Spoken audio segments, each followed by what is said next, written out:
Hey y'all, hey y'all.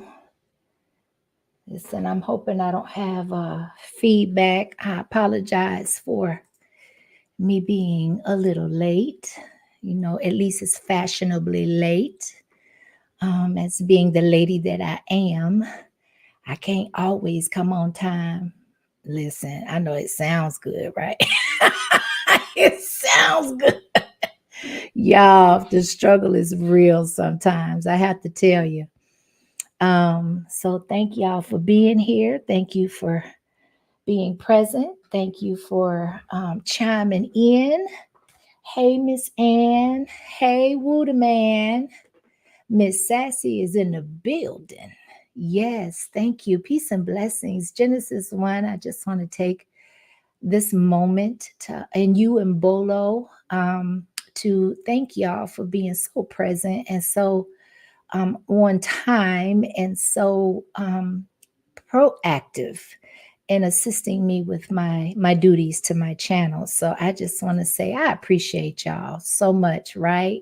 Thank you so much. Look, Miss Listen, okay, well, look, I'm like KB. I ain't no celebrity. With being a celebrity comes way too many other um responsibilities I ain't trying to claim, right? But thank you. I appreciate y'all. Thank you. We got two equals one in the building. We got Mr. Oates. Hey, Kev's Butterfly. Thank you for being here. I appreciate y'all. Y'all, let me activate some background music because I'm going to be playing some videos. And I want to stay within the guidelines, at least what I presume or interpret the guidelines to be. So let me go on and turn that down. I appreciate y'all. I hope everybody's having a good day. I hope all is well. I hope that even though like where I'm at, there's really not much sunshine, I still get some gratification with stepping outside, getting some of that fresh air, at least what we know is fresh nowadays, because the fresh, I have to be honest, the fresh now is not necessarily the fresh that I remember growing up, but I'll take what I can get at this point, and it's better than breathing all of that recirculated air inside the four walls that I live in, right? So if y'all don't mind, put a one in the chat if my volume is good and the music is a decent balance. I don't want to be drowned out. Or a two if something needs to be adjusted and addressed. And while we're doing that, I want to take the opportunity to say welcome to any new subs that are chiming in. Thank you to Damn D. Shout out to Damn D. He really blessed me today, and I appreciate him. I appreciate the work that he does. I appreciate my village. I appreciate the support. I appreciate every individual that takes out the most valuable resource of their day, which is their time, to absolutely come in and share moments with me when I do lives. I know there's going to come a time where I can actually go more frequently, and I'm really trying, y'all. I promise y'all, I'm giving it my all. I'm a woman of many hats that wears many hats. And so just, trying to find as well as maintain a delicate balance is a challenge at times, right? So yes, and he is a real one, and he's consistent, and a lot of the hate and a lot of the dislike that he gets is because I think he is, or I classify him as being a man of substance that exposes and is not afraid to expose what is not real, right? And that's just my personal opinion. And last time I checked, I'm entitled to my personal opinion. And so I just appreciate, I remember doing a live, I don't know how long ago it was, but I remember making a declaration in that live because I remember watching a live that he did one time And he was like, look, women, we need for y'all to speak out, because a lot of what's going on is caused by other women. And as men, it's looking kind of crazy out here for us to speak out against it, but then there's no backing or no reinforcement of women, of other women, right? And so I made the declaration, and I wanted to reassure him that he was not alone. And even though we may not speak out in the timely fashion that maybe he and other content creators that catch a lot of backlash for speaking out and calling out the behaviors, we still here. We're here, and we will, definitely rear our heads when it's necessary, or when we are able to. And so I appreciate that. But I just wanted to take that opportunity to really kind of just reinforce and reiterate that this is a collective effort. We are in a battle of spiritual warfare. The war of this world is not carnal but spiritual. It is not being able to be recognized and identified with the naked eye. And so, it requires for us to be able to step and take a leap of faith in a lot of areas, and trust that a power higher than ourselves is able to sustain and to make up what we are unable to do on our own. And so I am, one of those women, or one of those people, one of those individuals where I definitely rely on my faith and a power higher than myself, because life has taught me how limited I really am. Now, there are certain things that are definitely within my grasp, within my control. However, there's so much with the naked eye that we are unable to see, that I'm not afraid to ask for assistance and help on, right? And so that's where I'm at with it, right? Hey, Miss Leslie, or I'm hoping it's Miss Leslie. I apologize if I get the the preference wrong. I apologize, but thank you for being here nonetheless. Hi, Miss Alexandra. We got Oliver Green in the house. We got let's see, I want to make sure, Charles Robinson. Amen. Yes, thank you. Okay, for the volume is good. Appreciate you. Thank you, thank you, thank you. Okay, so okay, good. All right, Leslie. Thank you. I appreciate that. Though I'm willing to be corrected. I just don't want to get that wrong, because some people, whoo child, they get super sensitive when it comes to certain things, and you don't want to offend, but sometimes it's just it's an innocent, unavoidable thing, right? So thank you to my mods that are in the chat, or my mod. Whoever comes in, definitely watch the replay for sure. This is going to be a good one, y'all, because my interpretation. So first of all, let me just say that the subject at hand is, of course, as the title stated, it is discussing migrants that we have been, like, as a community, as a nation, have been really causing an uproar in and objecting to our tax monies, whether it's statewide, national, whatever the case may be. We are absolutely, like, having issues with how is it that we are welcoming with open arms. We have opened our borders. There doesn't seem to be a sense of urgency in regulating, or at least tracking, for lack of a better word, those coming into this country through the ports of entry, quote unquote, that are absolutely, hold on, y'all. Let me come on camera.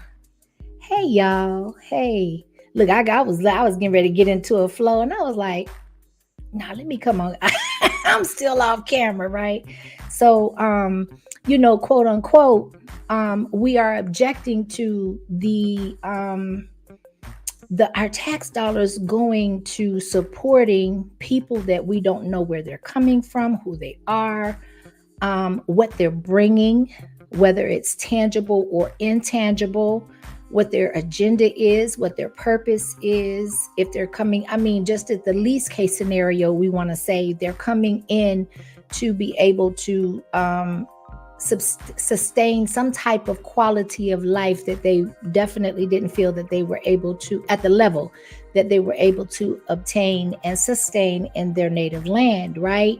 And so it's not no secret that a lot of them come over here and then they make money, they find a sustainable living, and then they send the monies back to their country, either to provide for their family members, their loved ones, or to bring them over ultimately, right? Because they learn the system better than we do. Even as natives, they learn how to navigate and how to maneuver in this system a lot better than we do. They realize the loopholes early. We have found that to be through platforms like TikTok, YouTube, where they are sounding the alarms when they finally get to this land, and they learn a little bit more, being having their feet on the ground, boots on the ground, and then all of a sudden they're like, okay, now it's time for me to start circulating and navigating this information in order to empower my people, right?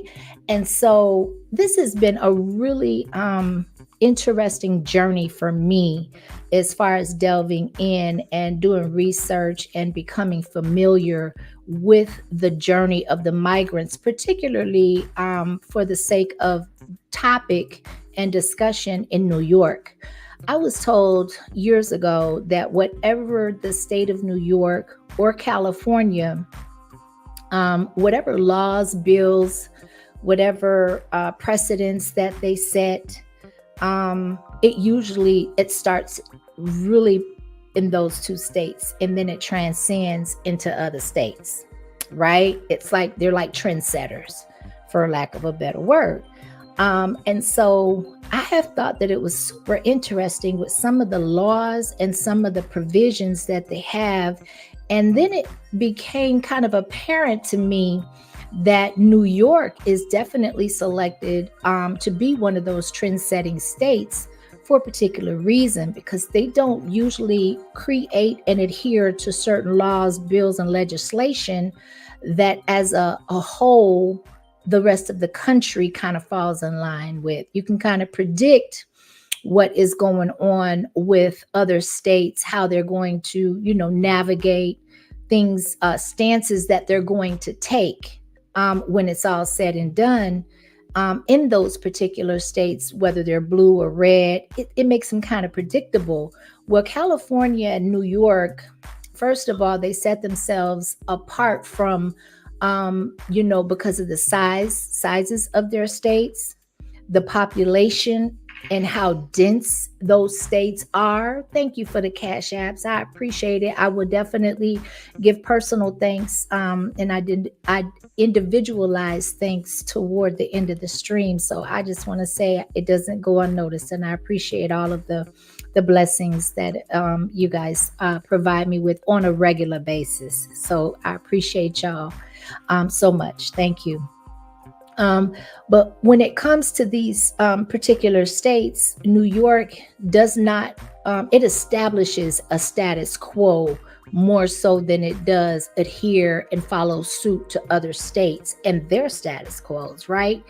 And so I have really been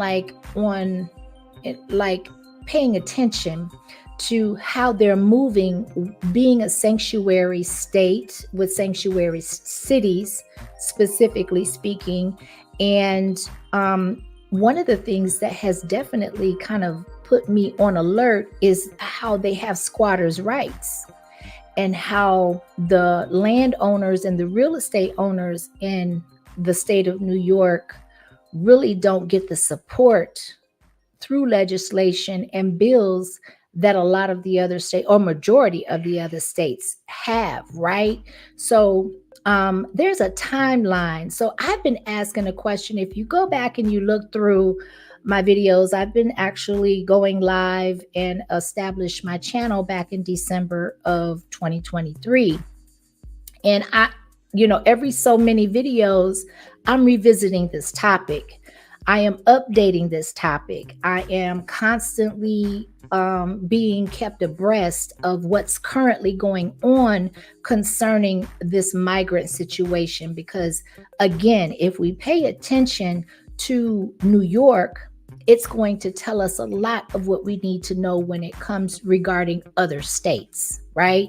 So the timeline, I'm hoping YouTube does not like take issue with this. I picked very short video sources, but I wanted to establish the timeline outside of my commentary and my own words to be able to establish it and to be able to substantiate things that are really going on, because definitely, as articulate as I may be at times, they can say it much better than I can. I don't live in New York. I'm not from New York.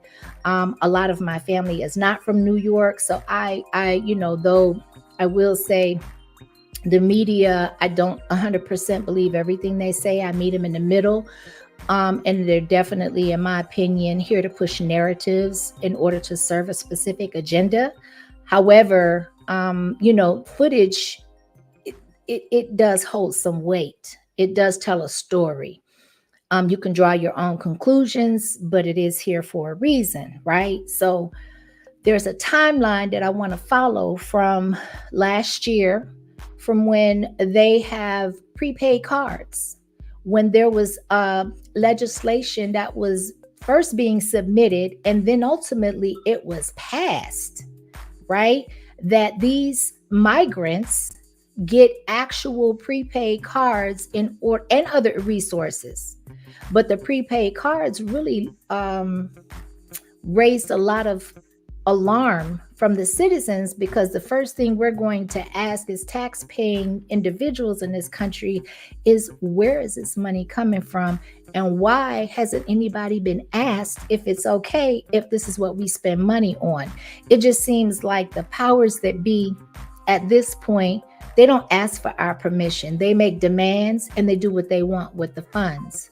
And as long as we are not having outrage or raising Cain to anything that's going on, and we just sit back idly, then they're going to continue to do that. But my position on this whole thing is just to raise awareness of what in the hell is going on, because though you may not be and I may not be in New York presently at this point in time, it is something to keep your eyes open for. It is something to keep your awareness at peak of, and we need to be paying attention, because just like, look at when we were going through the COVID age, right? Basically, the COVID time and years, a lot of what they were actually putting forth, the legislation, the bills, the demands, even when they weren't bills, they were just kind of establishing their own rules and criteria that if you want to work, you gotta go get this jab, right? This juggernaut. And people were doing it. And then there were people that weren't willing to do it. They were losing their jobs. They were sacrificing livelihoods that they supported families and children and households and investments on. And they were taking a stance and taking a leap of faith and say, no, I'm not doing that. But then they had to pay the price for that, right? And now nobody's talking about that. The media is not talking about it. It's not really a trending item or subject on the platforms at this point, because we've moved on, as we always do, right? And so, but guess what? It really filtered into California and then other states that established the same criteria, that looked at the same bottom line as New York and California. So with that being said, I want to start out with this first video source. And this video source, I've got a few. So this is just giving a quick recap on the prepaid debit cards, right? Because I want to establish this timeline as to get to the point where And I'm going to give a spoiler alert if you haven't read the title or if you haven't absorbed it, that now New York has gotten to a point where it's so saturated and it's so unable to sustain all of the traffic coming through with housing, with shelter, with resources, with food, that now they're giving them tickets. They're offering them tickets because they don't have enough cots, they don't have enough bedding, they don't have enough room to house the people that are still being permitted to come into New York sanctuary cities, right? And now they're saying, okay, well, we're going to send you wherever you want to go. Now, if you think that doesn't affect you, I will say it doesn't affect you yet.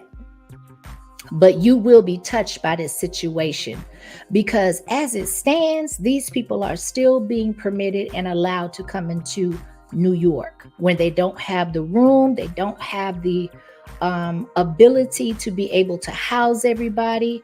They can't even take care of their own residents and their own citizens, right? The rents are high as hell. The food is unsustainable. The prices of food, I should say, is unsustainable. Everything that we need has been compromised by the influx of people that you can't sustain and you can't help. And guess what that's going to do? That's going to enrage people, because you have, even though a majority of the people coming across those borders are military age men that aren't bringing their entire families, there are still women and children that are coming across those borders. There are still some elderly that are coming across those borders because they're being invited to, in my opinion. And now they're figuring out, okay, well, we've been promised all these things. You've implemented some of these things. You gave us a taste of a lot of these things. And now you're telling us that you can no longer give it to us, but you're not giving us any solutions. You're not giving us work permits at the rate that we need them. And you're cutting us off from the resources, and you're expecting for us to make do. And the only thing that you're offering is an opportunity to move and to relocate. And so they're going to relocate and take buses, hook, crook flight, airplane tickets. I don't know about anybody else, but the last time I checked the airplane tickets, I had to evaluate some things. But they're getting free flights to wherever they want to go. Next time I want to go and I want to say, look, I'm an immigrant. I ain't got no social security number. You don't know who I am. Here's a fake ID, allegedly. This is just for entertainment purposes. And I want to go to Dubai, or I want to go to the Virgin Islands. Can you hook a sister up? Because that's what's happening right now, right? And I'm going to display some receipts that this is happening, and that it is in writing, and that this is what is currently being offered to the people, right? So before I share the video, I just want to go ahead and whoever I missed or whoever is coming in a little bit later. Hey, Bolo, what's going on with you, Bolo? We got Chill in the house. Hey, okay, so let me go back to Bolo. Hey, babes. Hey, babes. What's going on with you, babes? We got Double Speaks in the house. Peace and blessings to you. It is good to see you. We got C. Childs in the house. We got Jagga. Hey, Jagga. Peace and blessings to everybody. Mr. Oates is in the place. All right. No drama. Thank y'all for being here. I appreciate you. Let me see if there's anybody I missed. All right. If I did, charge it to my head and my eyesight and not my heart. Okay. I appreciate y'all. So let's go ahead and I'm going to start this first video and we're going to go from there. All right.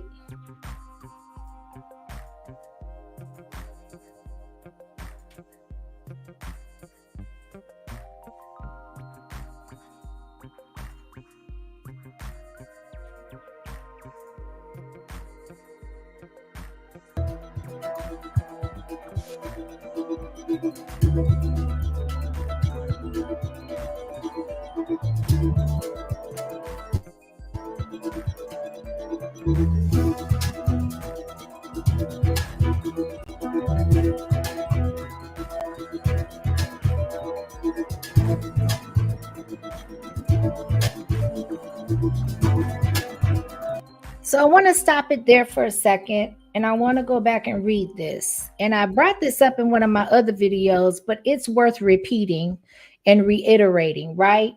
And this says participants will, this is talking about the prepaid debit card, which is supposed to be good for meals, resources, tangible items that people need in order to provide sustenance for them on a day-to-day basis. And it says participants will be required to sign an affidavit confirming they will only spend the money on food and baby supplies. Otherwise, they risk removal from the program. All I'm gonna say is how they gonna substantiate that and prove it. Okay, we got to give our social, personal IDs, address, a lot of cases, birth certificates. We gotta, you know, and if they want to get froggy, blood samples, right? But these people can come in and put a John Hancock that you don't even have to read, that may not be legible, and that's good for you to get up to, I think they said it was $2,300 or $2,500 per family, depending on how many you have in your family, in order to get everything you need. These people didn't have to worry about, or they don't have to worry about food. They don't have to worry about shelter. So the most inconvenience that I feel, or that, and I'm not there again, so allegedly, I will say for the sake of argument, that they have to stand in long lines in order to be able to acquire these resources, right? So right there, you wonder why the citizens and the occupants and the natives of this country are taking issue with that, or took issue with that, because you're talking about $53 million. We're not talking about a couple 100,000. Where did that money come from? And who did they ask before they just started divvying out these resources? When we got homeless veterans, we have a serious homelessness problem in this country. We have continuous rising rates in the living expenses, in rent. No matter where you go, you could be in the hood, but they're not paying any more in most states. Okay, so they just signed, I think it was a I think it was a $20 minimum wage bill in California. Well, y'all about 3 years too damn late for that to be able to be benefited on any level, because that's not even enough at this point, right? So, all right, let's continue.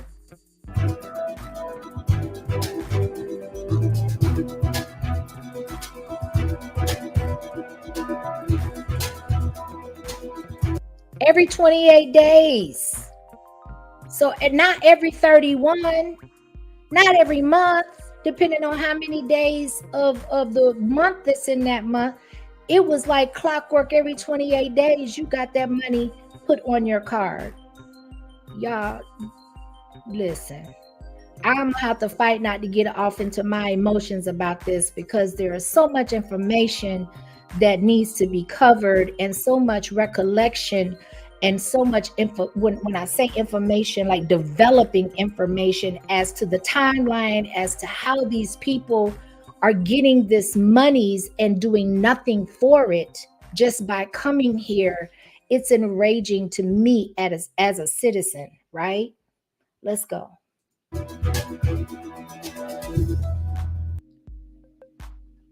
Okay, so that's just a preface. That's the first video source that I wanted to just kind of recap on and say that this is what's going on. And this started to be implemented at a you know, at the very beginning of the attention being drawn to this entire situation going on in New York concerning illegal immigrants. I got to do quotation marks, but that's what I call them. Illegal migrants. They're illegal citizens. They're illegal. When they don't come through ports of entry and they're not properly documented, they're not properly vetted, they're not asked the right questions per law and bills that are established in the state of New York, then they're illegal. Because if you walking around, or you say you driving around, you don't have a driver's license, you never went to go register for a driver's license, you just learn how to drive hook, crook, in the country where it's a lot more ambiguous and a lot less likely for you to get caught, and you just got comfortable with doing that, then you're driving illegally, right? So this is still illegal at the end of the day, right? So now next on the timeline that I want to bring to your attention and remind you of, because most of us know it at this point, but this is one of the things that totally, absolutely enraged me, because I am pro children, I am pro kids, I am pro our babies. At the end of the day, I ain't giving a shit about nothing else that's going on. If it's negatively affecting our children, I'm going to have something to say about it.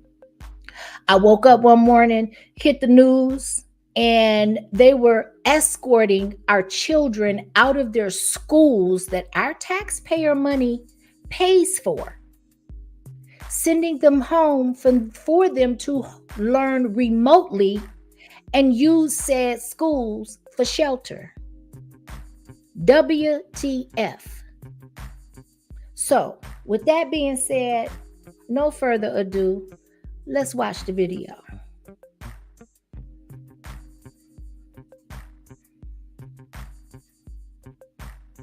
Well, right now, a news alert out of New York City. Students are being forced to learn online as nearly 2,000 migrants move into their school. Nate Foy is live in Brooklyn with the latest, with what's going on. Nate, what can you tell us about this? Well, good morning. I can tell you that a couple state assemblymen and concerned parents just spoke moments ago, and they are very upset that the students at this school, 3,600 students, are learning remotely today because of those nearly 2,000 migrants that moved in last night at the city's direction. Those migrants, because the weather is a bit better today than it was last night, have since been moved back to their tent facility. That happened at 4:30 this morning, but the impact continues for the students today. They're learning remotely. All sports practices have been canceled. And we just heard from concerned parents saying that some teachers aren't even showing up for the remote learning sessions. So they say that this really is not a situation that they're comfortable with. But take a look at this video as you see those 2,000 migrants arrive here last night. Again, it was because of bad weather threatening their nearby tent facility. The school notified parents of the students. The city writing, quote, "The health and safety of migrants in our care is always a top priority, which is why we are currently overseeing the relocation of 1,900 guests from the Humanitarian Emergency Response and Relief Center at Floyd Bennett Field. That relocation is forcing students to again learn at home, a proven disaster for learning, as we saw during COVID. Florida governor and presidential..." Okay, so let me say this. I don't think anything is a coincidence, in my personal opinion, right? And my thing is we went through this from 2020 to 2022, late 2022, around there, right? So was that preparation? Was that a dry run? Was that a practice drill? What's going on? I'm just asking. We just asking.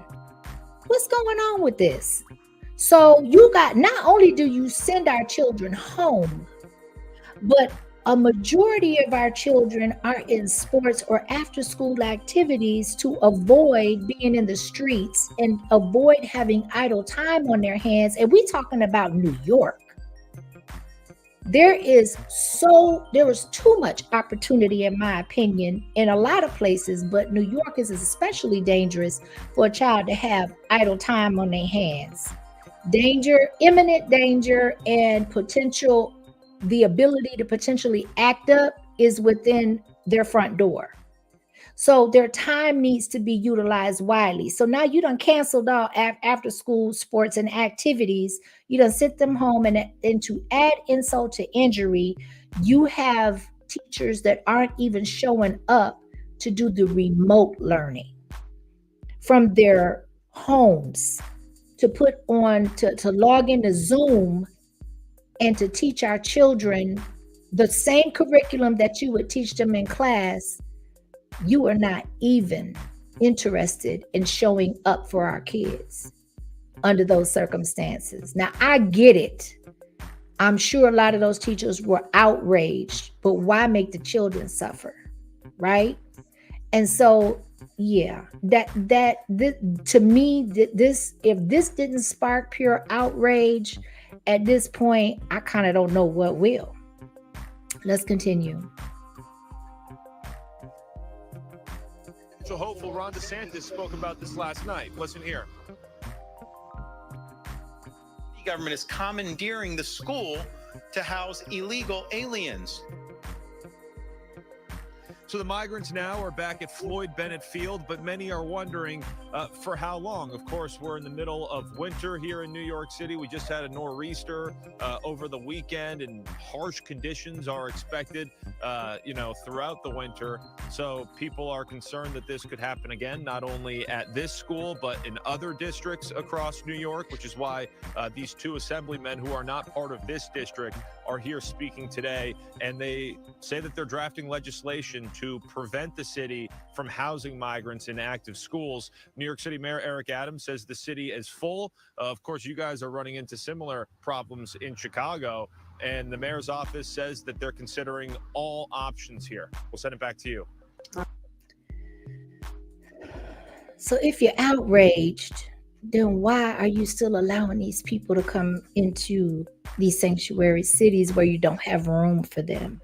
Now, I didn't know a lot about Texas, but one thing that I can say is that Governor Greg Abbott took a side.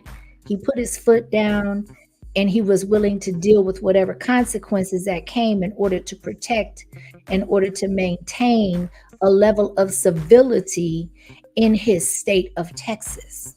And he got a lot of backlash, as that's not the first time that the state of Texas has stood up for their rights, right? And bucked up against the system and the administration. But yeah, it's like, why are you still letting these people come through? But then you're crying on the media to the citizens saying, well, you know what, we're trying to pass this bill, we're trying to do this, we're trying to do that. But not once have I heard them say, until we figure that out, can't nobody else come up in here as a sanctuary city. Or if they come through, they're going to have to come through the channels that are allocated by law or by the bills, that usually we don't really have a whole lot of say in what those laws are. They say we vote on them. They say we elect them. They say, yeah, okay. So if you know, at the end of the day, what do we really know? Or how far does our voice really carry when it comes to those laws and legislation? Right? So what I would like to do, and we're going to continue on. I'm not ignoring the chat, but you know what? I want to get this timeline going, and then definitely I will go back. And if you want me to drop the link, I'm more than happy to, because I would love to hear, other voices, and there's people that probably are, I'm sure, that are in the chat that either live in New York or they know about what's going on presently and currently and in the past during this whole thing in New York, right?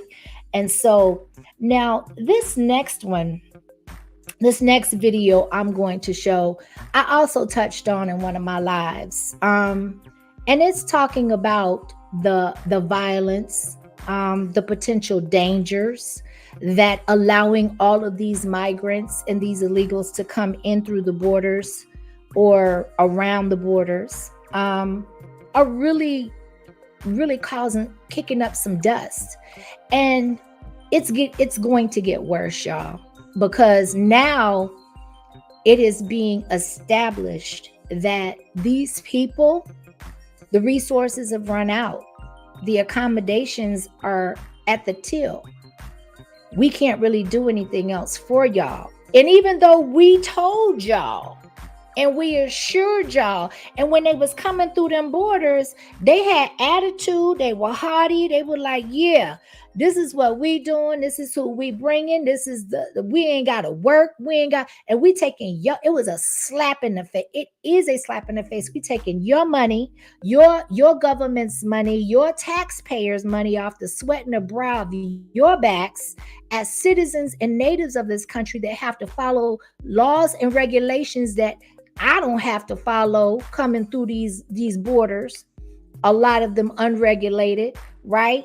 And so yeah, I can go to jail, I can kick up all kind of dust, beat up somebody, steal, take somebody's house, occupy their domain, and ain't nothing you could do about it. Because again, if you're just coming in, New York has squatter rights. So they technically, once you learn those rights and those laws, they benefit the squatters more than they do the investors or the real estate owners, right? And so it is really at a point where, guess what? Now the resources have run out. They were cutting up when they had resources. Now that the resources have dried up, and now it's being declared through the media and through the higher ups in the political arena, guess what? They're gonna turn up, because now they ain't got nothing to lose. As long as they was, what do they call it? Towing the line. As long as they was doing just enough in order to get what they needed, it was cool. But the minute you snatch what brought them over here in the first place, now they looking at everybody like, look, you ain't gonna know who I am no way, because I came over here with no identification, and then when I got here allegedly and obtained a fake ID, and the worst you're gonna give me is a court date, and I ain't gonna show up no way, because you're not gonna know who the hell I am, right? Listen, I'm telling y'all, I have been following this, and I have been invested in this topic when it comes to New York particularly, and I am appalled at the things that have been allowed. So with that, no further ado, let's go ahead and continue.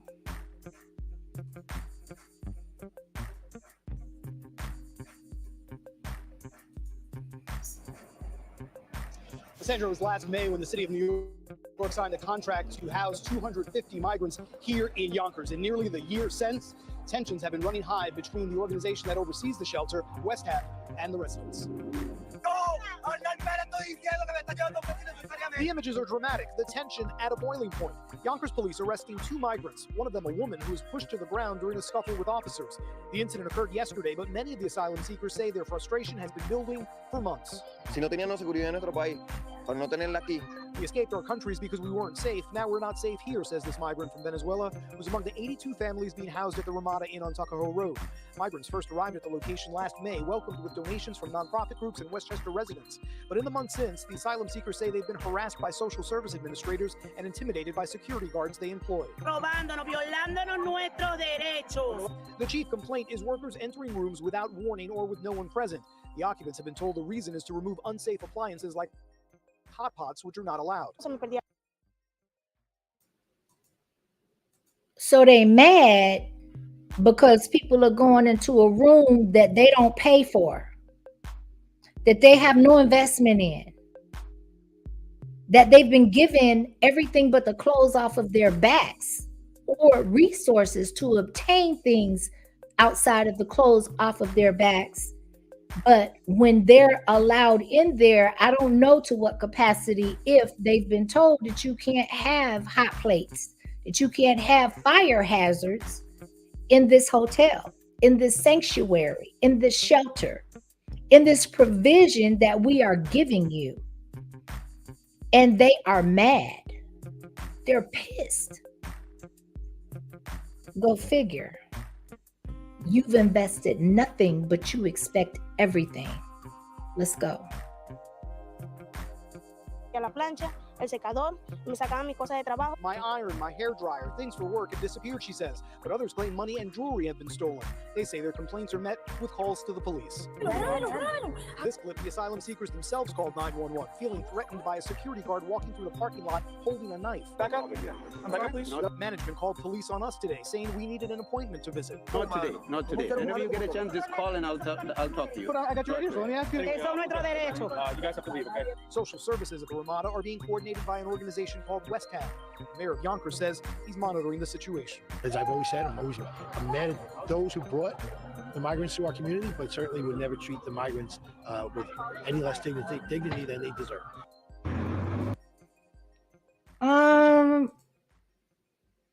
What do they deserve? And who sets the barometer for what they deserve and to what level they deserve common decency and respect when they've been handed nothing? Given everything and have given nothing in return.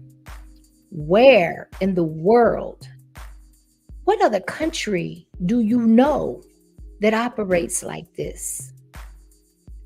And that prompts me, and the question is always in the back of my mind, as to what is the bigger picture and what is the ultimate agenda outcome, desired outcome of all of this. So you compromise, in my opinion, the safety and the security of this country first. That's just number one. Then you allow these people to come in unmonitored, unregulated. But you need an ID, a birth certificate, a social security card, an address in order to receive food stamps, Section 8, that you have to wait years to get. You're on the list for years before your turn comes to where you get assistance, but you still got to pay a small percentage. Still something has to come out of your pocket, right? Let me tell you something. You think that they knew it. It's not going to be a problem for the people that have those expectations and have to follow that criteria. But then you got people coming into this country that don't have to give you nothing, but get everything off of our backs, the taxpayers, the citizens. We are tracked on every level. And if you're not, you're going to be held accountable and your feet are going to be held to the fire, right? But you allowing all these people to come through, you send our children home. You send our babies home. There's an allocated tax for our school system that we pay whether we like it or not. We don't have a say in that.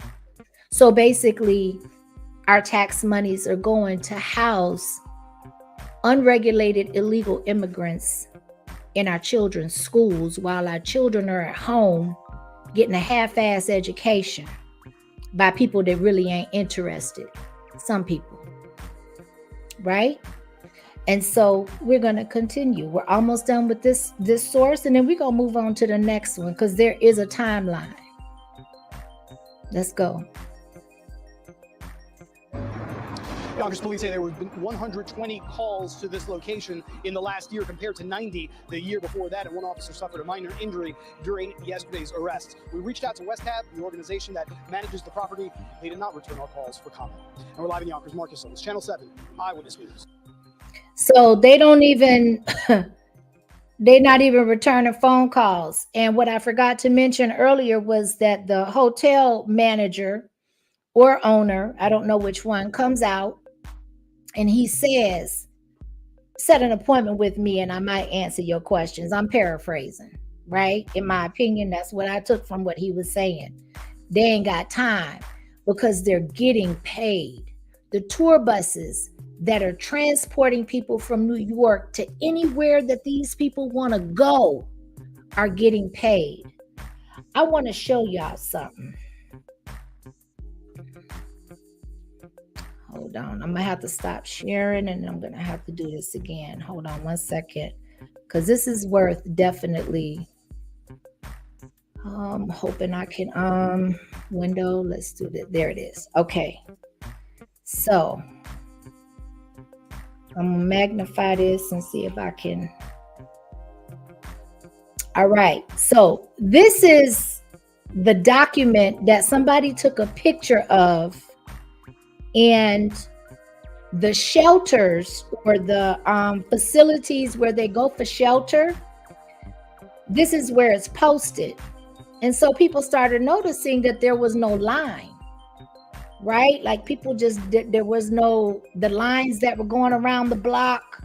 Now all of a sudden ain't nobody standing there. and ain't nobody waiting in line. And this is why.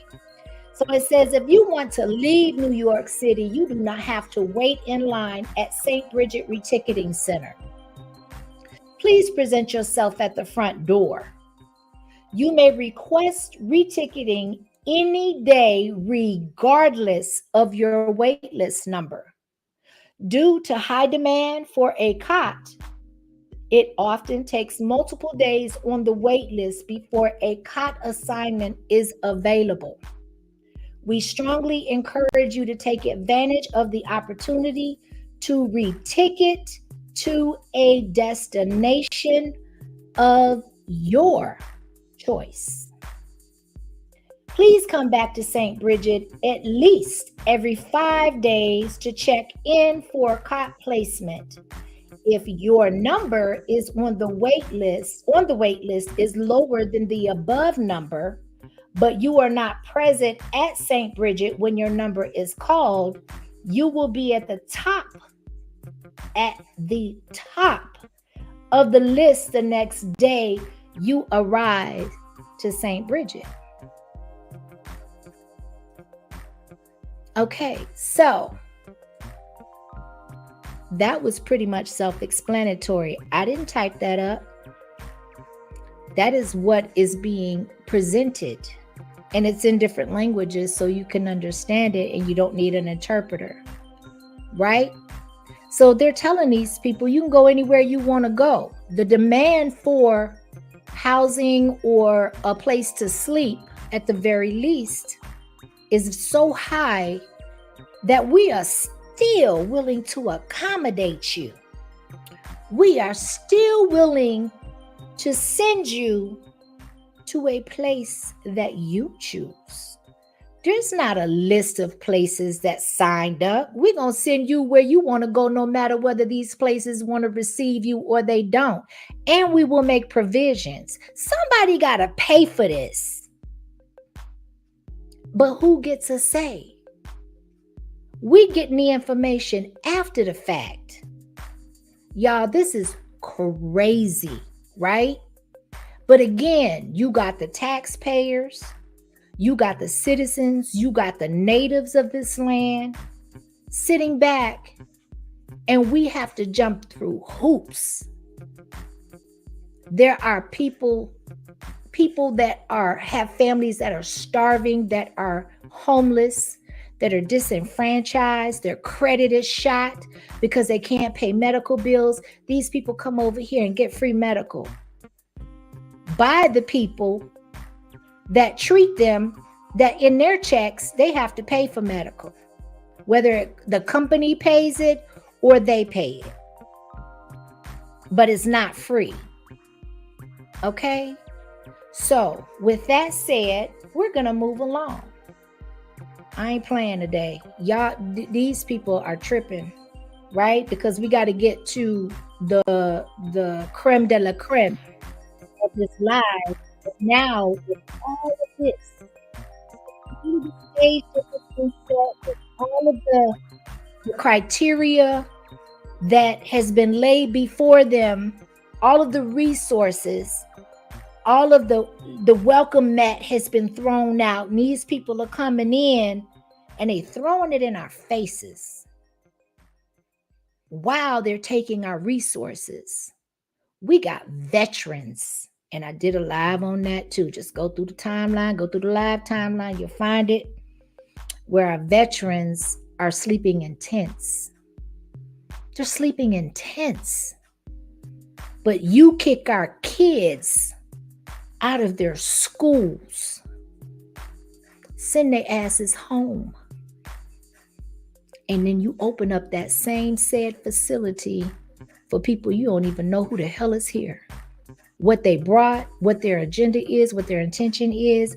They don't care nothing about nobody over here. They don't care nothing about your laws. They don't care nothing about your and you think that the powers that be don't anticipate that? They don't know that? We as citizens, we're the last to know. So by the time the information gets to us, they done moved on to the next agenda, or 2 agendas, or 3 agendas out, right? So here we are. You done displaced the natives of this land that, in my opinion, was stolen, but that's another story, right? And you expect for us to just walk around and eat that, along with eating the media and the information that you feed us through the media. And we supposed to just swallow that like it's palatable and keep it pushing. So let's move along.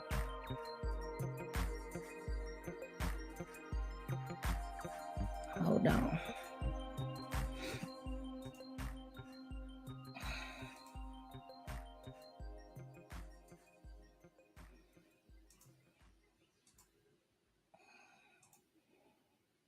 Two police officers in Times Square. It turned out that two of the migrants were members of the Venezuelan gang trained to Aragua.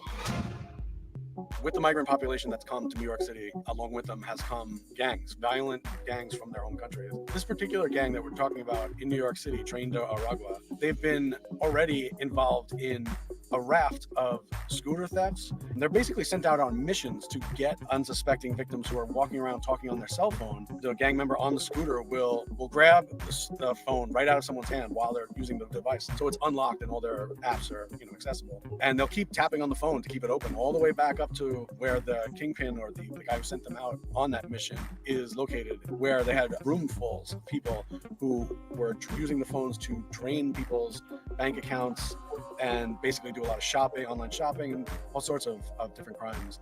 The local gang leader that was handling these crews was located in the Bronx, and he reported to someone who was located in Miami in Florida. So for the last 2 years, there were no efforts to stop or to target this gang coming over the border. So now that the number of trained Aragua gang members that are crossing has gotten so large in New York City that ICE is asking border control agents, to look out for very specific tattoos that trained Aragua uses to identify its members. One of the most prolific one is a big tattoo of a train, like an old steam locomotive, and it actually says Aragua. Several of the gang members that have been processed have that tattoo. There are a bunch of very specific tattoos that identify what gang you're with. Like, for instance, covering MS-13, if there's a red bull, like it looks like almost like the logo of the Chicago Bulls. That's one of the symbols for MS-13. When you see that tattoo, he is a member of MS-13, or he would be killed for posing as a member of MS-13. So when you look at the arc of a story or the arc of a subject, the problems that are arising from 7 million migrants crossing the border. I wanted to stop there because I want y'all to look at that.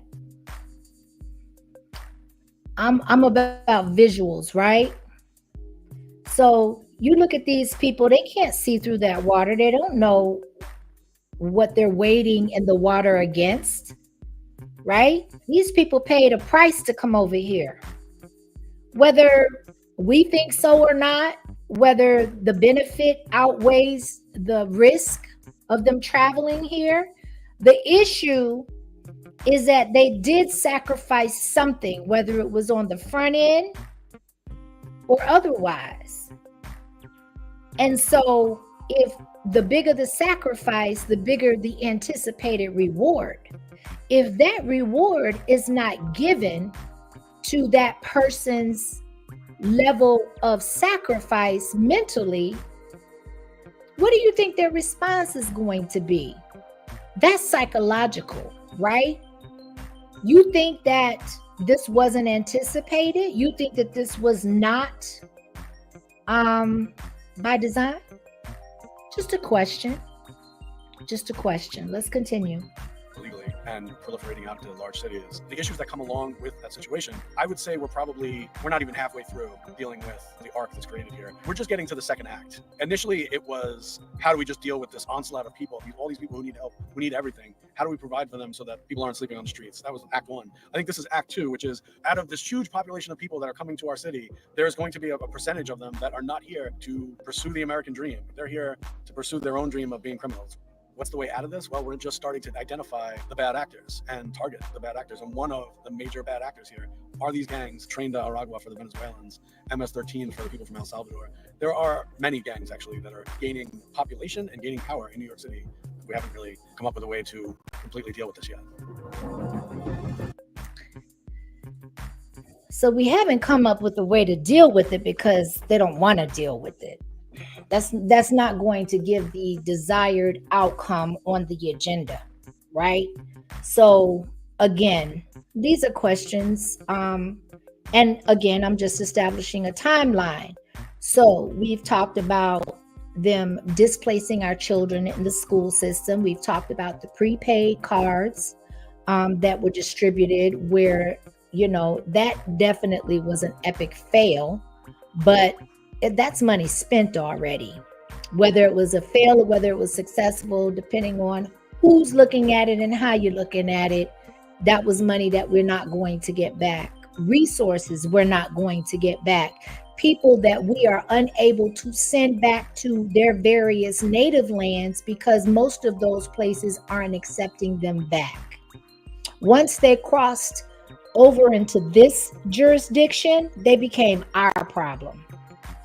And when the government washes their hands of that problem, then it really becomes our problem. Again, is it by design? Let's continue. So this is the creme de la creme of this live, because this is what prompted me to do this live, right? To bring attention to, but I needed to establish the timeline of all of these events preceding and coming before this moment right here, where now this same city, we're not talking about California, we ain't talking about the South, we ain't talking about South Carolina, Georgia, Arkansas, we talking about still New York, right? And now they are telling these people, we can't do nothing else for you. Can't do nothing else for you. Right? So there is a program, a medical program that insured people that never paid into it, people that never worked for it, people that never earned it, but they were getting the same, if not in a lot of cases, better benefits than the natives of this land. I'm gonna pivot for a hot second and just give context as to how I feel about it when it comes to benefits. I've been living long enough and worked for enough companies to where I remember getting dental benefits. Even though it was like 80-20, that was the bad side. That was cosmetic. Yes, cosmetic used to be covered in dental benefits back in the day, right? And I worked, not only did I watch it happen, but I worked through it deteriorating to the point where now 85% of dental work is considered cosmetic, and they don't cover none of that. When our dental is, in my opinion, at least 35% of the quality of our health. If your mouth is jacked up and it's infected, it's going straight to the brain. But they don't want to cover any of that.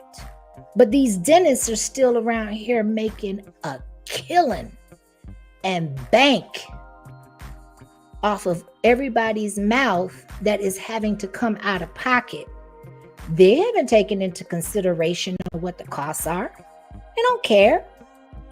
They want to know, can you afford it or can't you? Because if you can't, we'll pull the tooth and we'll send you on your way. So that leads me into this video reference, and let's continue.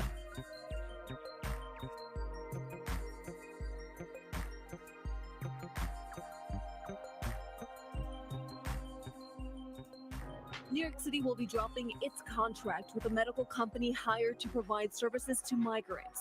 DACA was given a controversial $432 million no-bid contract to care for asylum seekers.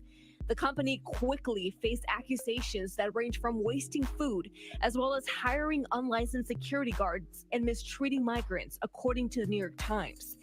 In a statement, the mayor's chief of staff, Camille Joseph Barlick, writing in part, We are constantly working to find new ways to better serve those in our care and manage the crisis in a financially responsible way. As part of our work to reduce spending, we will not be renewing the full DACO emergency contract that serves 3,600 migrants at this time. The city 3,600 people. That's more than my son's high school. And his high school's big. 3,600 people. Now, had it continued, it would have increased. We're just talking at a basis. I think basically, in my opinion, it was like a trial basis thing. That's a lot of people that you were able to bless with medical where it don't hit their credit and mess it up. Ding them. You got bill collectors calling your house because you needed medical care and didn't have thousands of dollars to pay for that bill all at one time. So now you got several entities on your neck. But these 3,600 people that we're told about, because I want to give proper context here, I don't believe everything that I see or hear. And the fact of the matter is that typically speaking, if it says 36, it's probably a lot higher than that. Just my opinion. Even if it's in writing, how many organizations and how many times are those laws and rules that are implemented circumvented? You got people that got friends and family that are working on the inside. They know how to keep that stuff off of paper.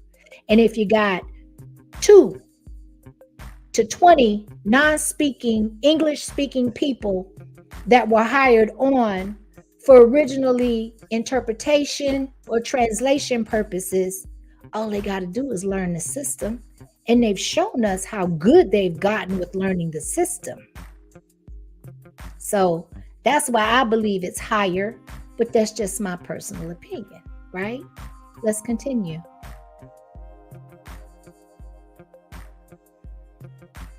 The city will work with the comptroller to pursue a competitive bid contract with a different migrant services provider. Comptroller Brad Lander, an outspoken critic of the company, writing, "After months of warnings about the selection of this vendor and its performance, I'm relieved that the administration finally came to its senses." As New York City continues to receive more asylum seekers, city leaders opened a new shelter located next to the Gowanus Canal in Brooklyn. Neighbors have filed a lawsuit against the city, citing pollution concerns. The city says the shelter meets local and state regulations. We are also working with the State Department of Environmental Conservation to schedule an additional soil vapor intrusion test at this site, which is not mandatory testing. A little bit too late, in my opinion. It's a little too late. Y'all wait and you allow this to go in steps and this to go in increments. Being able to foresee as lawmakers and as politicians, in my opinion, to be able to anticipate how much damage it's going to do. And at the very least, knowing that it's going to do damage. But you wait until you get filed a lawsuit against a class action lawsuit, and now you act like this has been your primary concern the whole time. It's too late for all of that. I hope whoever filed that class action lawsuit is awarded beyond what they have sued for.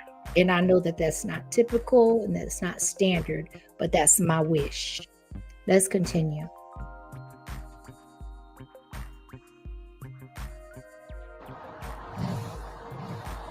So unlike the city, DACO will continue to serve families living upstate, migrant families, to say, and that's to avoid disrupting the children's school year. That's latest here in Midtown. Dan Wilson, things back inside. Okay, hold up. Miss me. That is in order to not disrupt the illegal immigrants' children's school year. But you send our children home. Now I'm mad because I ain't hear this. Now I'm mad. Now I'm pissed. So you send our kids home. But you don't want to disrupt. Y'all, Jesus be offense, be offense, be offense. When you talk about a slap in the face, because they don't want to disrupt the illegal migrant migrants, citizens, whatever you want to call them, their children's school year. Well, whose money? Whose money is paying to educate these people's children while our children are sit home and they can't participate in any outside or after school activities? People, if y'all don't care about local, I'm okay. So let me pivot real quick.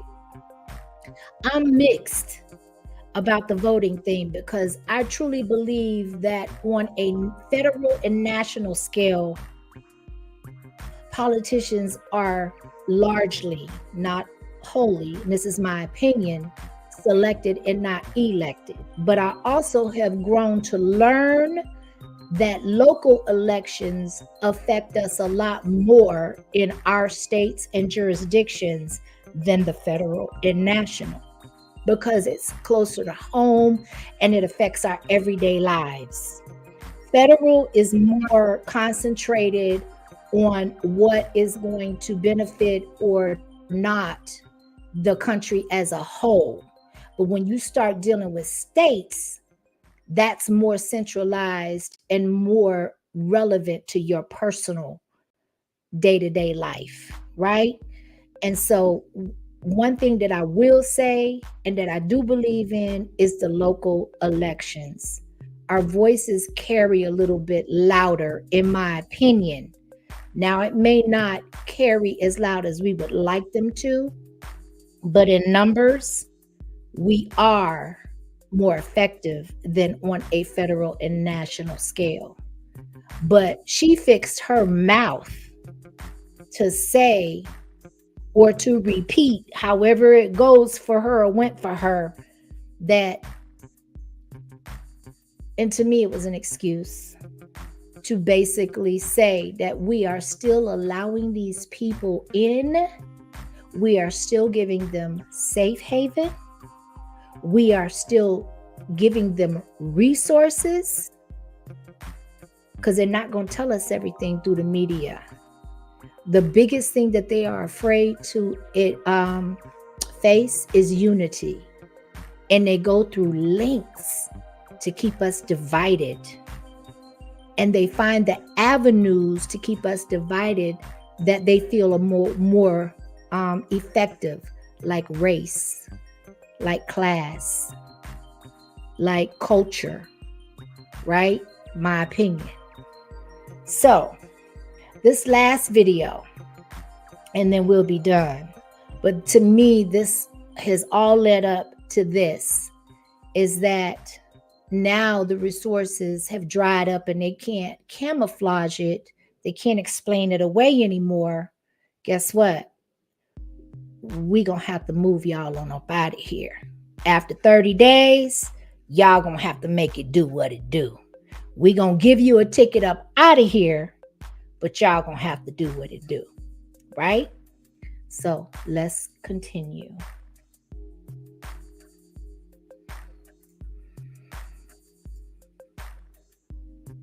New York City, where there is set to be a major change in how long migrants must be housed in the Big Apple. The New York Times is now reporting that after 30 days, adult migrants will not be allowed to reapply for housing. So New York is giving asylum seekers 30 days to move out. But where are thousands of people totally dependent upon the government for everything supposed to just suddenly move to and survive? Nobody's going to like the answer to that question.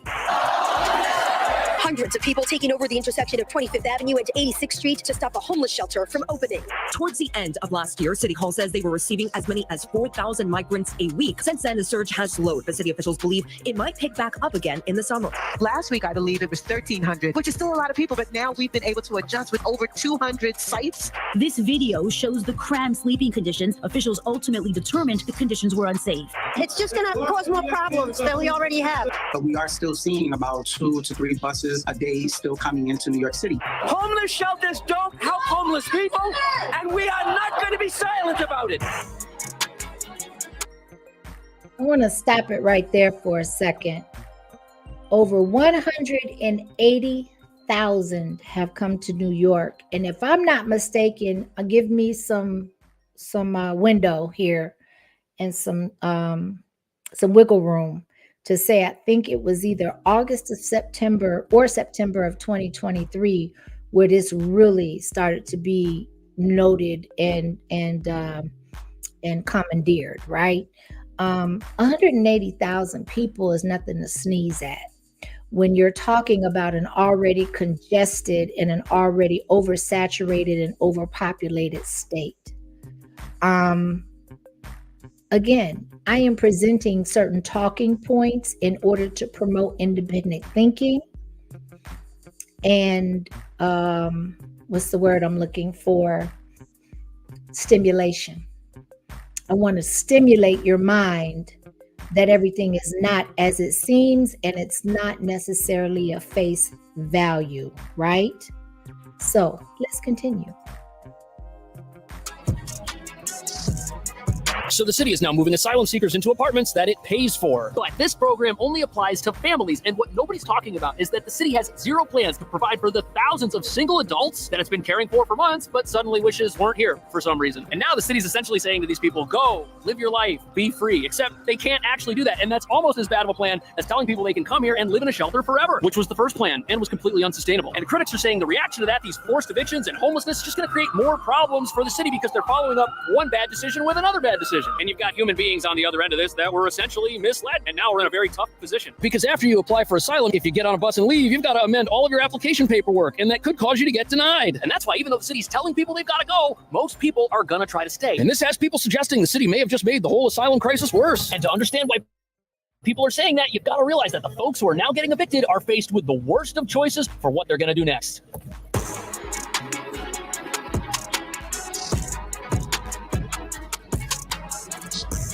So this here is the St. Bridget Academy. It's where people who've been evicted from shelters can go to either reapply and try to get an exemption, or where they can go to get a plane ticket or a bus ticket anywhere in the world. But since you can no longer reapply. Okay. So this is the document that I showed earlier. I got a screenshot off of this particular video. And what he said anywhere in the world. He didn't say in this country. I got a girlfriend that has a minor child, and that minor child's parent resides or was a native of Africa.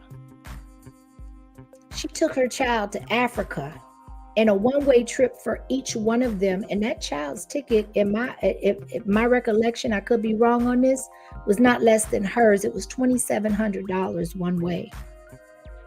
Where are they getting this money from? Let's continue. Apply for shelter, and the only thing most people are going to get from here is a plane ticket somewhere else. There's no one waiting in line behind these barricades. And this is quite a different scene from how things have been in months past. And it makes you wonder, if people aren't able to get housing here, but they want to stay in the city, where are they finding places to live? New tonight now, a small business owner in Queens, busted for cramming dozens of migrants into 2 illegal shelters, says that he has a new plan to house them legally. He's subletting to a group of African migrants, some of them unloading their luggage tonight after a long bus. So here we have a business owner who's got an apartment that they've set up for people who can't get help from the city anymore. But the reason he's on the news is because his last shelter was in an illegal furniture store with 70 beds inside of it. A commercial space like this. No one's supposed to live here because it's not an apartment, but it had been set up with bunk beds and sheets and everything. People were paying $300 for a spot in a bunk. But the thing nobody's talking about is that 180... Let's unpack that for a second. So words have power, right? The news article said illegal furniture store, which could mean a couple of different things, but I tend to lean toward the fact, even whatever the situation was, it was not according to the laws, the statutes, and the legislation set before the state of New York that all of the other furniture store owners have to comply and align with and follow without being penalized or shut down. And I paused it right after that, but he was charging $300 a bed. Where did they get that money from? Because they didn't come over here with that kind of money. Now, either they bartered something that was high in demand, read between the lines, if you know, you know, or they used the resources that were allocated for their immediate needs, their daily needs and sustenance, and they traded it for that on an illegal level. Because he wasn't authorized to lend those or to rent those cots or beds out, bunk beds, as he said. So what we're going to now find out is that not only was he not apprehended or shut down, but he just got better at interpreting the laws so he could still make money and circumvent where he went wrong the first time. Let's continue.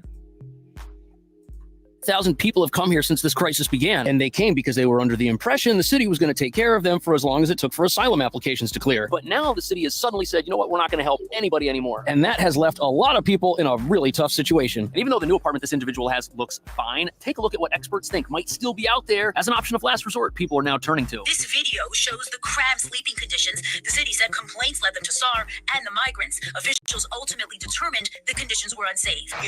You know, with so many vacant commercial stores in New York, this is definitely not a one-off scenario. And the way that these illegal shelters are getting discovered is you'll find a whole bunch of e-bikes or mopeds parked outside. And you'll see lots of people coming out of a building that shouldn't really have anything going on inside of it. And the thing is, spaces like this are all over town. But as bad as this might sound, it's not that different from how the city's own shelters are run. The only difference is they've got the city's stamp of approval. But that approval came with a lot of loopholes and corner cutting. One particular facility in Gowanus, Brooklyn, is on a parcel of land so toxic, private apartment development was never allowed there. But then because of the humanitarian emergency, they greenlit the project and allowed people to put a shelter there. And research reveals that particular landlord has a history of building homeless shelters for the city and is pretty well connected. So he's making money. The guy with the illegal shelters is making money. The only difference is one is city approved and one isn't. But if people... There you go. It was the connection.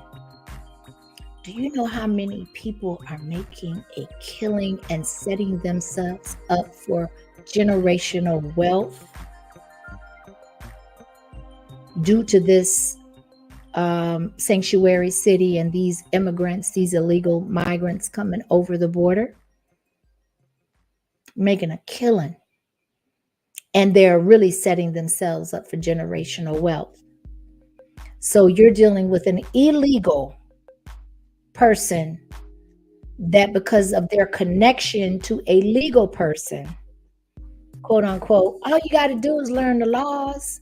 And you're dealing with a state that supports squatters' rights. They take precedence over supporting the squatters more than they do the real estate owners, the property owners, those that have to pay property taxes, the mortgage, any type of damages that's done to the property, because you know squatters don't have any, they're not going to value anybody else's property. They're going to treat it the way that they haven't invested anything into it, so they're not going to value it.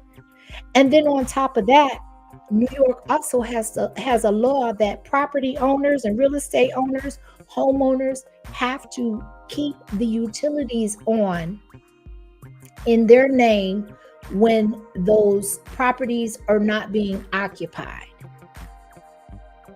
So you have squatters that usually in a lot of different jurisdictions and states, that would be a motive for them to not stay. Because if you're squatting, you're not going to be able to get utilities in your name at that particular address. But that's part of the squatter's rights in New York, is that you have to have the utilities on. And so they're in your property and you're paying for everything, right? So it's about the connection. It's about knowing the laws. It's about knowing the loopholes in the laws, right? And so this is I'm reading the chat here and there, but I'm telling you, this is so deep layered and multifaceted that we can't cover this in one live. So my hope and desire in this live is to be able to set a set of information, because if it starts here, it could very easily come to your state. And I'm not just saying that. History has proven that New York and California are states, and Florida are trendsetters. I haven't mentioned Florida because its current governor is not playing with people. Look, illegal immigrants, he's calling them what it is. He is implementing laws, bills, jurisdictions, and legislation to support. Guess what? Y'all not bringing that here. Not to Florida. Not while I'm in power, right? Or not when I have a say as to who can and cannot come. And he's got the support politically in order to get those bills and laws and legislation passed through, right? So let's continue. People are trying to stay in the city. This might be their only option. And it's scary to think that all of the people the city is no longer helping could end up in exploitative situations. That's the sad reality of the situation, whether you agree with how the city's handling this crisis or not. The people that came here thought they were going to get help, and then suddenly, yoink, the help is gone. Towards the end of last year, City Hall says they were receiving as many as 4,000 migrants a week. Since then, the surge has slowed, but city officials believe it might pick back up again in the summer. So the new total, 184,000 asylum seekers, and the news reporters speculate more people are coming. And that's likely because even though the rules for who can stay in a shelter and for how long have changed, New York is going to remain a top destination for those seeking asylum. Because even though the city's only letting people stay in shelters for 30 days now, there's still a massive support network here for people who may not speak the language and need help filing paperwork. And look at all the different languages the instructions are written on here. This is an international city, and there's a very good chance folks that come here from somewhere else will be able to connect with a local community that can help them throughout this process as well. Which means even after all these changes to the shelter system, New York is still going to be bearing a lot of this crisis. And the more I look... Because they are still letting people in. They're not mentioning that. All of the footage that I've showed, all of the news and video sources, nobody is talking about that. They're complaining, they're having gripes, but guess what? Their borders are still open. And I don't know if they feel that their hands are tied or if it's financially beneficial in the long run. Like I said, I'm not a resident of New York. I don't know how New York operates outside of what I have delved into as far as research and trying to become informed. But come on now, if you don't have the room, common sense tells me then you need to shut the stuff down or limit it or limit the criteria and pull back the strings and limit who can come in. Strengthen the criteria. Do something other than just keeping the laws like it is, and then you want to whine and complain. And so your solution is to send them anywhere they want to go. So listen, I had to highlight this. So we listen, you can't sue me because I don't own nothing. Not personally, okay? So I'm like KB. I'm on a set income per month. So if you plan on holding my feet to the fire, you're gonna be mad when it's all said and done. Look, I listen and I learn and I implement where I can. But much love to you. I'm glad. Thank you for coming on board as being a trusted moderator, Mr. Mel. Let's continue, y'all. Look into this crisis, the more it just seems like a total trap for the very people it's supposed to assist. For example, how are 70,000 people who can't work and who may not have a college degree or even English proficiency, how are they supposed to get a job to afford the expensive rents here? And on top of that, the city's own housing laws that are supposed to protect vulnerable renters have an unintended byproduct of disincentivizing landlords from taking a risk on folks who may have just been in the shelter system, which means they might never find their own apartments, even though the city's now telling them they have to in 30 days.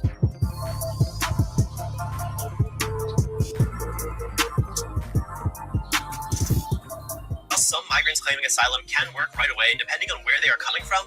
Many can't. That forces many migrants into an informal labor economy to try to make ends meet, finding jobs such as... So the problem that a lot of asylum seekers have when they look for an apartment is that New York is so pro-tenant. Landlords are strict, and they want a lot of proof of how much you make and what your credit score is before they'll move you in. Because in this city, after you live somewhere for 30 days, you have the legal right to that property, and the landlord can't evict you. Yes, in New York, you have squatters' rights. Now, this doesn't mean asylum seekers will turn into squatters if they get an apartment, but it does mean many landlords aren't willing to take that risk just in case it's there. And these laws that are supposed to protect people actually make it harder for the needy to find find a place to live. And it's enough of a nightmare for people that are born and raised in this country with a full-time job and a salary and established credit to get a place. Oftentimes, people that make enough money for something will get told no for having less than perfect credit. And what if you've just moved here? You don't even have credit. And now the city's telling you that in 30 days, you've got to go and find a place. And how is someone with an off-the-books job at a little restaurant supposed to prove they make enough to afford rent? And again, listen. So I want to back up a little bit. And this gentleman said, he made the statement. Oh, I lost my thought that quick. I tell y'all, I be struggling sometimes. It'll come to me. But let's talk about the requirements to be able to rent. Actually, I'm gonna let this play just a little bit more to give full context as to what the expectations are for New York in order to be able to rent in the highest place in the country, if I'm not mistaken, to rent, and has been for several decades. So let's just go a little bit further, and then hopefully I remember what I was trying to say, and then give it some context. Compounding this problem for asylum seekers is that New York is in the middle of a housing crisis. Only 1% of the city's apartments are available to be rented. And now people are being told to leave a shelter and go compete for apartments against somebody who works at Google and might want to rent that same apartment. Is it any wonder why people are winding up in abandoned storefronts, paying money to sleep in an IKEA bunk bed with 70 other people? Terrible, horrendous option. But people are actually finding help in one of the most unlikeliest of places. The auditorium of the Reformed Church of Highland Park holds the promise of a future in the United States. The church finds the landlords and guarantees the funds. They're the mediator between the landlord and the tenant, with the promise that soon the person will be up and running on their own. Okay, so I wanna say something here too. There's so much to unpack, y'all, but I'm trying to keep it flowing. That's why I'm not engaged too much in the chat. So you got a church, right, that is decided to become a participant as a 501c3 and double up as a shelter. Now, this is my issue. When there were hurricanes and tornadoes in various states, I won't go into specifics. If you know, you know, there were mega church owners or mega church pastors that had dominion over those churches that would not open the facility or the church to people that were affected directly by those uncontrollable weather conditions, right? But because they are a 501c3 and they figured out how to monetize through allowing them to come in, that's not a slap in the face. That's not a slap in the face. What about a lot of these churches where people pay tithes? Correct me if I'm wrong, but a lot of illegal immigrants and a lot of people that come through, they're not members of it. They don't even speak the same language, much less become members of a church and have had enough time or vestment to come in and they're being taken care of by the government. So they don't have 10% tithes offerings to be able to contribute, but most of them aren't going into these churches in order to support them. They're going into them to seek shelter. They're going into them to look for beds, to look for a night off the streets or a week off the streets. Another slap in the face. So let's continue. Interesting thing about this, it's a church in New Jersey, but New Jersey is just across the water from New York. People may be able to live in an apartment there and still come back to the shelter here to get their mail. And a real apartment is definitely preferable to an illegal store or basement apartment. And the church is taking care of the paperwork problem by guaranteeing the rent of everybody they place. But unfortunately, rents in New York are so expensive, this church would probably go broke if they tried that. The process decentralizes the migrant intake and most importantly, encourages people to put down roots, find work, pay taxes, and you know, this church-run housing operation, this sounds way better than the shelters and the illegal shelters because it's doing the one thing no homeless shelter does, which is that it's requiring a level of accountability on behalf of the person that it's helping. But this actually brings up another issue nobody's talking about, which is that New York is America's most expensive city. This is the worst possible place you could be trapped, even if you've got an unlimited stay in a city-run shelter.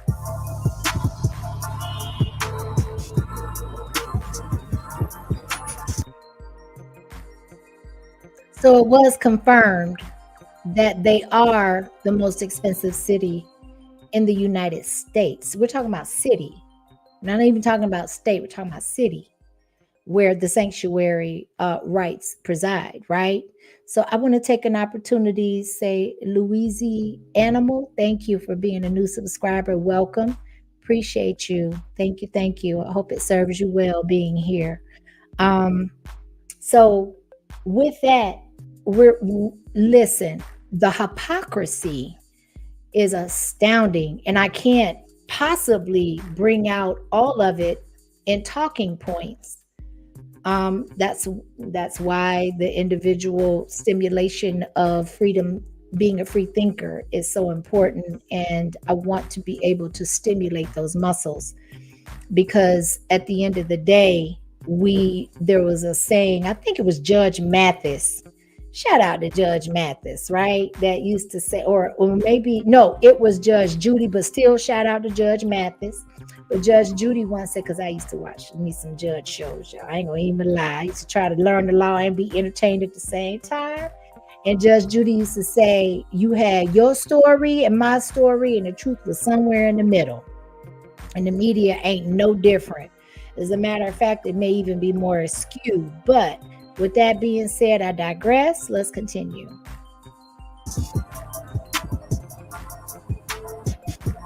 The truth is, the migrant crisis is sort of like the frosting on top of an existing affordability crisis that is here in New York and in other cities. We want people to have a safe place to sleep at night. So there you have it. The sad fact of the matter is that no matter what the city tells people to do, their ability to do it in America's most expensive city, where rents recently hit $5,600 a month, is probably impossible. Even folks living here that make $100,000 a year are only left with around $36,000 of spending power after taxes and rent. And most of... Okay, so he said $5,600 a month. How many people you know make that much per month? $5,600 a month. But this is a sanctuary city. I'm just saying. Let's continue.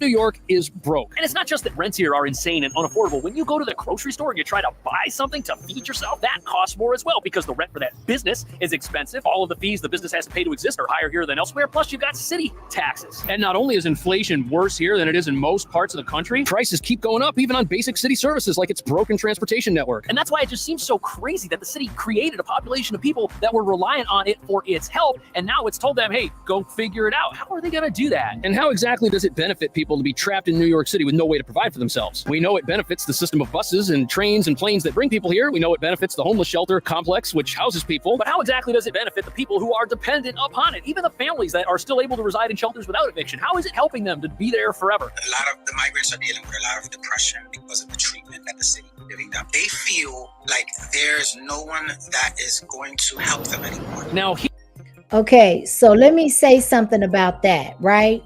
First of all, that has nothing to do with us. We got millions. How about let's talk about the veterans?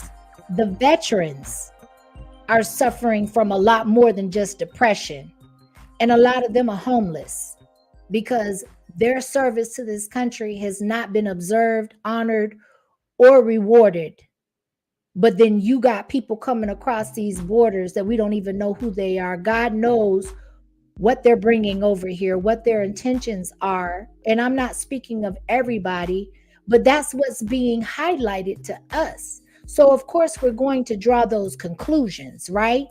So my thing is this: until you start talking about the people of this native land, the people that invest, protect, and pour into this land and sacrifice, I don't want to hear nothing about no illegal immigrants, and we don't know who they are. They don't care nothing about what we got going on, and they're using our resources through permission in order to bring the value of everything around us down, and to utilize through the loopholes of the system and the laws to put themselves in a position to come up, even if it's at the detriment of those that reside here.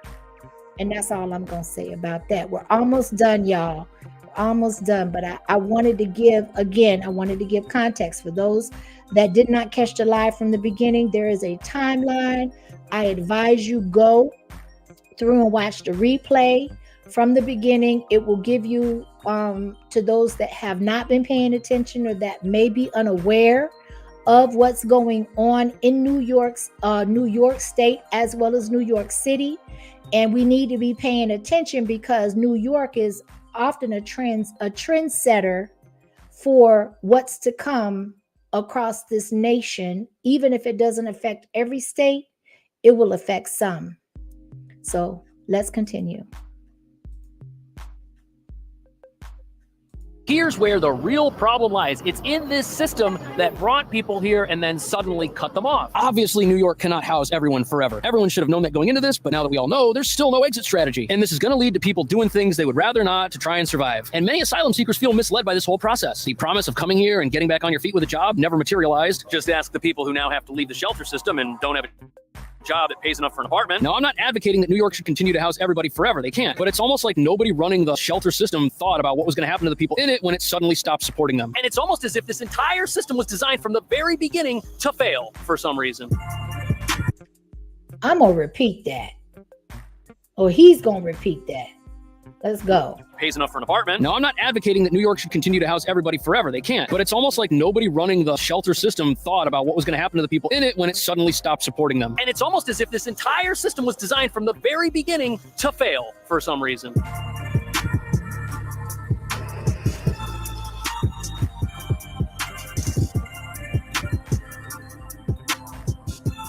So unfortunately, here at the police precinct / impound lot for mopeds, we see signs of a system that is totally failing the people it's supposed to help. And a broken system is why you have so many confiscated illegal mopeds, which were being used by people to commit crime. Police say it is a sophisticated ring that started back in November. So far, police have arrested 7 people connected to the robberies, but there are still others on the loose, including the alleged ringleader. CBS 2's Ellie Bauman live now. So the leader of this gang, when he was eventually caught, he told the authorities that the criminal underworld in New York was much bigger than him and his single operation, which spanned 3 different states. And the crime ring he was leading could only exist in a city like New York because it's got a large population of vulnerable people gangs can try to exploit. And the thieves in this gang used these mopeds to steal purses and phones from New Yorkers walking down the street, which they would then bring back to their hideout, which was also an apartment building that had a whole bunch of rooms in it where they would break into the phones and drain people's bank accounts. It's incredibly frightening. And it's unfortunate that New York's humanitarian crisis is being taken advantage of by criminals. Police say over the past 3 months, this group has mostly targeted women walking alone and have made themselves hundreds of thousands of dollars in stolen profit. Fearless video. Now, the other thing about New York, which is why it's so easy for illegitimate operations like this to thrive, is the soft on crime policies that critics say exist here. For example, you can steal under $1,000 worth of stuff and it's only a misdemeanor, which is not a jailable, bailable offense. Critics say laws like this hamstring how much police can do to protect the general public. And to the this is where we're going to end, even because the video is almost over, but I want to expound on some things that he said. First of all, there's a system and crime rings that are very, very effective and efficient that they are utilizing. And it's at the detriment of citizens and civilians of New York City, right? So, and I mean, they're wiping people out. They're not only stealing their goods and their property, so they're waiting. And I put this in another live, I think 2 or 3 lives prior to this, where it talks about the gangs and the gang activity that's going on, not just in New York, but in Florida, California, a lot of the sanctuary cities, because a lot of times that's when they come in and they're not able to be accommodated in New York. They're being bussed and they're being flown and transported to other sanctuary cities. So now this is a growing problem. So they're targeting particularly women that are on their phones out in public. First of all, I feel like if you are out in public on your phone, you're distracted. You can't pay attention to your surroundings the way you should be. So they're on mopeds and they're driving past, snatching phones out of women's or their suspected victims' hands, and they're keeping the phone unlocked until they get to their hub, right? To where they're able to scrub their phones while it's unlocked, and they keep tapping it until they get to their hub. They're wiping out their bank accounts. They're accessing their financial information. They're getting all their business. and there's nothing you can really do about that. That to me takes planning, is systematic, and it's as a whole, they're working as a unit, right? So I just wanted to make sure that I brought that to the forefront, and that they're using mopeds to do that with, to the point where now it is a big problem in New York City with stolen mopeds, because in order to effectively accomplish their outcome and their desired goal, that they need those mopeds. They're easy to maneuver through the sidewalks, the streets, the alleyways. They're pretty swift. You can't catch them on foot if they know what they're doing. And they're able to snatch it in motion, as opposed to driving a car or being a passenger in a vehicle, right? By the time you realize what didn't happen, they're able to run red lights, stop signs, hit sharp curbs, all of that.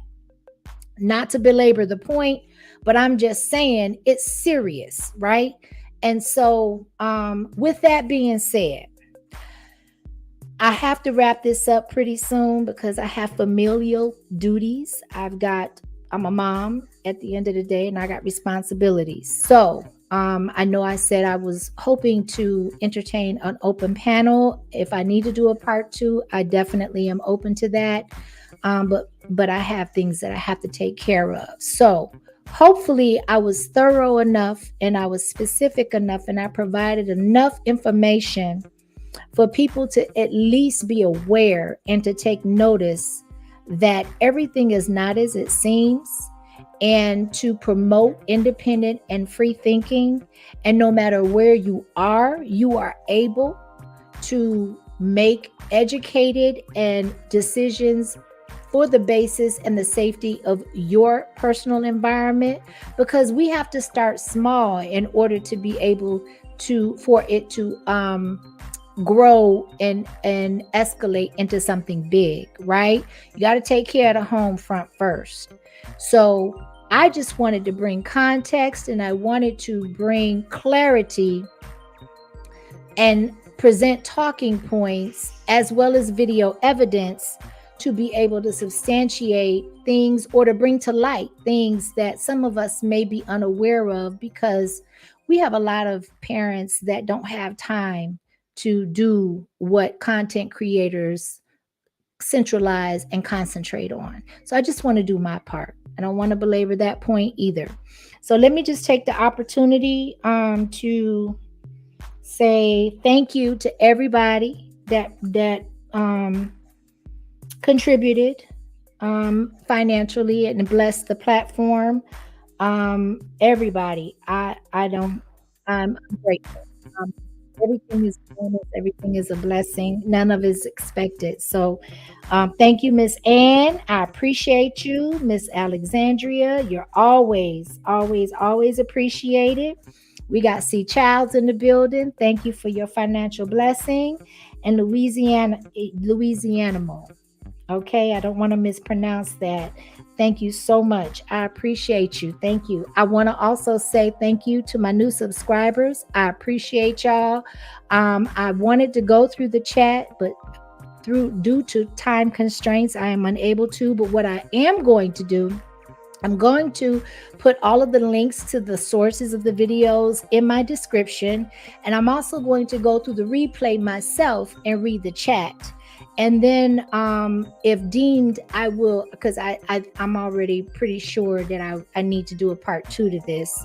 And I would love to present an open panel so we can discuss a lot of these things over an open panel as opposed to text or comments, right? And so if you're just coming in, or if you haven't been able to come in through from the beginning, please go watch the replay. I promise it'll bless your life. If nothing else, it'll give you some information that you may not have had prior to watching this stream. I always tend to forget something, so I just want to say thank you to everybody and charge it to my head and not my heart.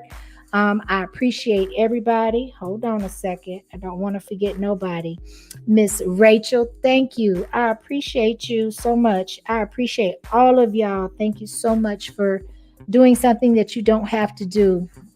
And that's give me your time as well as supporting financially, so, and being a blessing. So I appreciate everybody. I hope that y'all have a wonderful rest of your day. I will see y'all in the chat because I'll be in motion, right? And a shout out to Miss Yo. I know she said she was pretty occupied. She's a woman in demand. Her family really depends on her, and she shows up for everybody that she can. And I just wanted to say I love you, sis. Thank you for being here for everybody. Thank you to my mods. Thank you to all of my new subscribers, and thank you to everybody that comes in and just checks me out from time to time. I know time, everybody don't have the same kind of time, and I know I'm all over the place. So if you haven't set your notifications to all, please do so, because I'm really random. The other night I went live late. So I just kind of, when the spirit moves me or when there's something I feel like I need to talk about, I would definitely go live, or I will at least make the plan to go live and then implement it. So much love to everybody. I appreciate y'all, right? Anybody that I missed, I like to go through. Let me just take the moment and just go through. Young Riaz, thank you. Hey, Young Riaz. So we got, let's see, CC in the house. I'm just trying to pick out people I might not have mentioned. We got Speaks in the house. Great live. We got a good live. And I'm going to do the next live like this live. I don't know how they do that. I don't even know how damn D do that, because it just made me choke. All right, S Ford is in the house. We got Trina in the house. Thank you for being here, beautiful. We got Sneakerhead. Listen, I've been kind of glancing at your at your comments, and definitely, and that's the whole purpose of what I do, is to bring different perspectives together and have a healthy dialogue, whether it's in the chat, on the panel, all of that. We got No Drama in the house. Miss Ann, I don't know if I said greetings to you, but hey, beautiful. Thank you for being here. And T-Mo is in the crib. Thank you. Thank you. Thank you. I appreciate y'all respecting the chat and having respective, healthy dialogue in the chat. It's truly appreciated, because I moderate in a lot of chats, and let me tell you, it could go left real quick. So it doesn't go unnoticed, and it doesn't go unappreciated. I truly appreciate all y'all, right? Bolo again. Hey, babes. Bye, babes. See you in the next chat, babes. And with that, y'all, much love, peace, and blessings to y'all. And I'm out. I ain't gonna even do an outro today. Peace.